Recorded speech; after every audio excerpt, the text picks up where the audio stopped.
Hello guys, welcome to my channel. Today I have Domain Monarchs. They got the new support in what is it? Duod, the previous set, and it feels very good. It's a little more interactive than it used to be. Domain Monarchs used to be just put Domain on the field with the Monarchs erupt and then pass. But now you have more graveyard effects, more ways to tribute. You can activate more effects on your opponent's turn, which is kind of where this format is going anyway, with the Yummy cards and the K9 and Draco Tail cards all summoning on your opponent's turn 0 and whatnot. So, that being said, I took this deck to locals to test it out after doing some testing on EDO Pro. Whoa! And came in second with 2 wins and a draw. And the draw I would have won if I would have used a little more foresight and used one of these cards effects that I just wasn't on my mind. But, well, with all that being said, let's get into it. So I'm going to start with the monsters. And I'm going to start with the little ones. So we have the new card, Tessera. The Primal Squire. This card, mandatory 3 of. It has a fantastic effect to summon from hand, gives you an extra tribute summon, and you can send it to when it's sent to the graveyard, you get to special summon Edea and Eidos from the deck. It's very good. Mandatory 3, and then we're also running 2 Edea, 2 Eidos, and the 1 Mithra. Edea, this I found is the best ratio. I like Mithra. On turn 1, you can summon her, and then she's just a free special. And then you also get to put a token on your opponent's board, so that it means that they have to imperm her, or that's it. You don't get to. They can't use imperm for the rest of the turn because they now have a token on their field, which you could also use to tribute their token.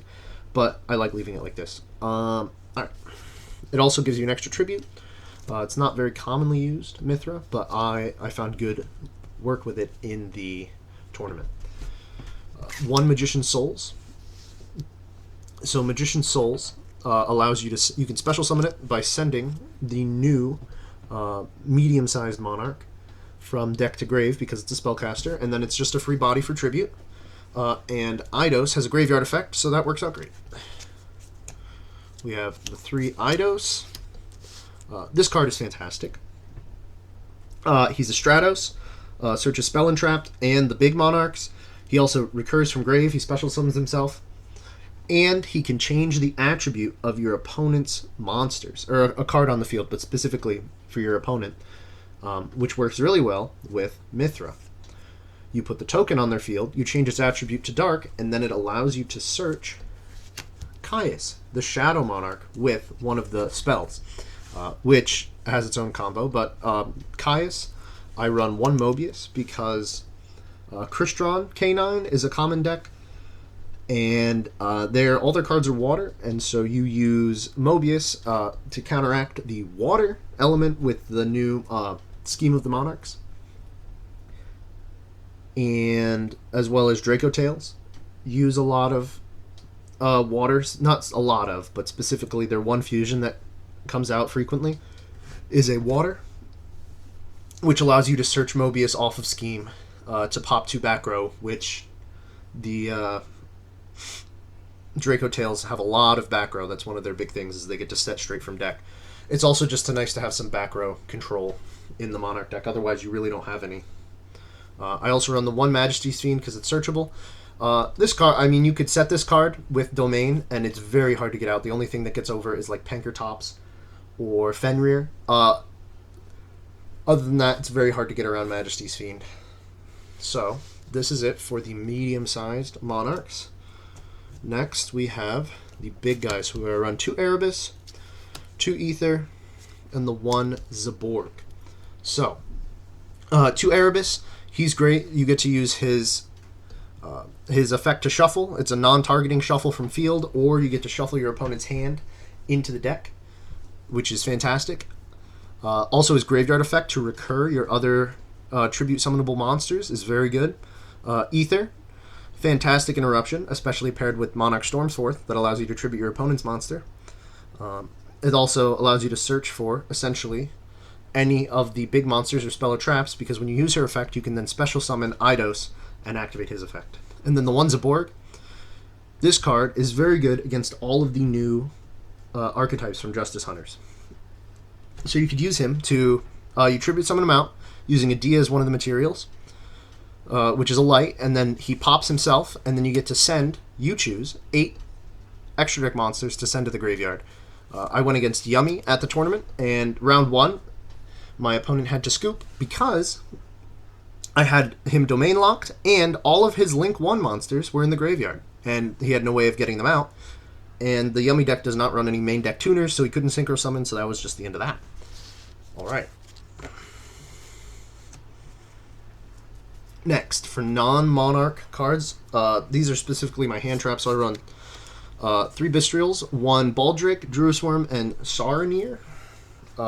I didn't even see these in the tournament, but I assume they'd be pretty good against the Yummy deck as well as the K9 deck. Yeah. It would have been nice to see them. There's also a someone who plays Orcust and Mitsurugi at the Orcust Mitsurugi at the tournament. I was hoping that these would be good, but I didn't even see them or play against him, so that's besides the point. These are also easy side-out targets for decks that do not use lighter darks. I also run 1 Droll and 1 Lancia. These are both targets for Crossout Designator. Droll is absolutely devastating if you get Drolled in the Monarch deck. Unless you have everything you need in your hand, which is very unlikely, you're no longer able to search. It's very difficult. You can't activate a lot of your graveyard effects, and it becomes impossible to play. You almost have to pass immediately. And I also found out that Lancia is very good into Monarchs because all of the traps, the spells and traps in the graveyard that banish to activate their effects, you can no longer activate them, and so you're just, it sucks. So, using Crossout, you can mitigate the amount of times you have to deal with these. I actually did Crossout Droll when I was going turn 1. I ended up winning that round. Alright, that's it for monsters. So now, spells, of course, Domain Monarchs. We're playing 3 Domain. It's ridiculous to lock your opponent out of the extra deck when we're in a really heavy extra deck format. Also running 3 Pantheism. It's a draw 2. It's a plus side Pot of Greed, non once per turn. Plus its Searching Graveyard effect, which is very good. 3 of the Monarch's Revolt. This is a new card. It's absolutely amazing. So off of the Monarch's Revolt, you can send the new Squire. It's Tessera, 1 Eidos, and 1 Eidos the Underworld Monarch, and then 1 Erebus the Underworld Monarch. And that allows you, no matter which one they pick, you get to combo on the board every time. It's very good. This card gets ashed frequently, but it also has a graveyard effect to special one of the Squires from your hand, so it works out well. I run 3 Tenacity. I feel that Tenacity can be put at 2 or 1. Tenacity is just there for when you Pantheism on turn 3. And so you no longer have 3 of a Monarch spell or trap in your deck that you could reveal with Pantheism. You could reveal this one and use it to search it for the one you're looking for instead. It's another way to get 3. But I never did that more than once, so I'm probably going to end up removing a couple of the Tenacities. Because I just feel it's unnecessary. I run 2 the Monarch's Master Plan. This card is fantastic. Master Plan is one of my favorite new cards that they added. So it's a simple Foolish Burial of Goods for Monarch spell or traps. And then you get to, if it's banished, you get to target a monster your opponent controls, add one of the medium-sized Monarchs from deck to hand that matches the attribute of your opponent's monster, and then tribute summon immediately, which you can do on your opponent's turn if it's banished on your opponent's turn, which is fantastic interruption. I'm probably going to bump this to 3 because I did have a game where my opponent stalled out the game long enough that I could no longer banish Master Plans because they were all already banished. 2 Stormforth. I don't like running this at 3 because you only need to see it once, really, because then you could recur it by banishing it off of Prime and then adding it back to hand with a Dia. Also, generally, when you tribute your opponent's monster, it's devastating enough that it's pretty difficult. It also gets ashed frequently. Not ashed, excuse me. Negated very much frequently. As for one-ofs, I run one Return and one March. I like running the March because there are plenty of people running Ghost Ogre, and it makes it very difficult if they just immediately pop your Tribute Summon monster to domain lock them. So this adds good protection. It also adds an extra layer of protection that now the Monarchs have to go through March before they can pop your monsters. I like it. And then Return is just another way to search. And then non-Monarch Spell and Traps, I run one Triple Tack. I run the Cross Out and the Foolish. Cross Out and Called By. And then I run the one Foolish Burial. Foolish Burial is fantastic. You just get to... You send Tessera to the grave, and then you get an Edea and an Eidos on the field by their effects. Fantastic. And for traps, I run the one Erupt and the one Prime. Even if Prime gets banished, you could recur it with Edea, so I am not worried about running one more.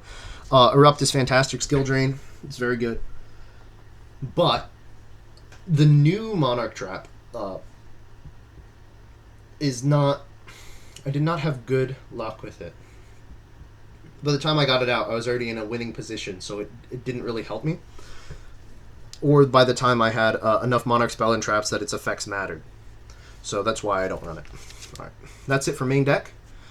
For extra deck, no extra deck, it's still main Monarchs, no extra deck.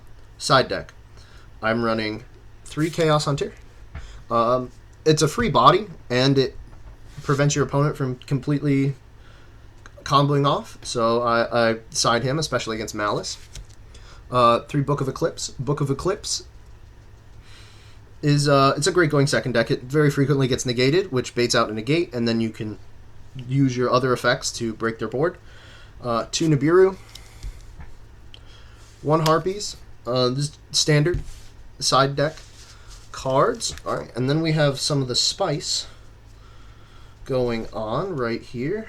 We have 1 Landrobe, the Rock Vassal. This card, it special summons itself, and then Book of Moons, your opponent's monster. Which is great going second, because you get to Book of Moon their card. They have to negate it. Otherwise, their card gets Book of Moon, and you have a free tribute body. Thestalos, the Shadowflame Monarch. I actually am going to remove this card from the deck. It is not... It's too clunky to use. It doesn't have the Monarch stats. And even when it's in your hand, you need a body on the field to tribute your opponents. I feel like a Kaiju would just be better. Even though this guy goes to your field when you tribute your opponent's monster, you still need one on your field. And it just feels clunky to use. I run 1 Spell Card Soul Exchange. Great for going second. Has to be negated, otherwise you're just going to tribute your opponent's monster. It's very good. And then to go with the Monarch's Master Plan, I run 1 Grand Marg and 1 Ryza. These are the other attributes that you can use to search your off of your opponent's monster's attributes, and then tribute summon this card and activate its effect as an interruption. I'm also going to run probably main decked, because there's a lot of decks that use light monsters.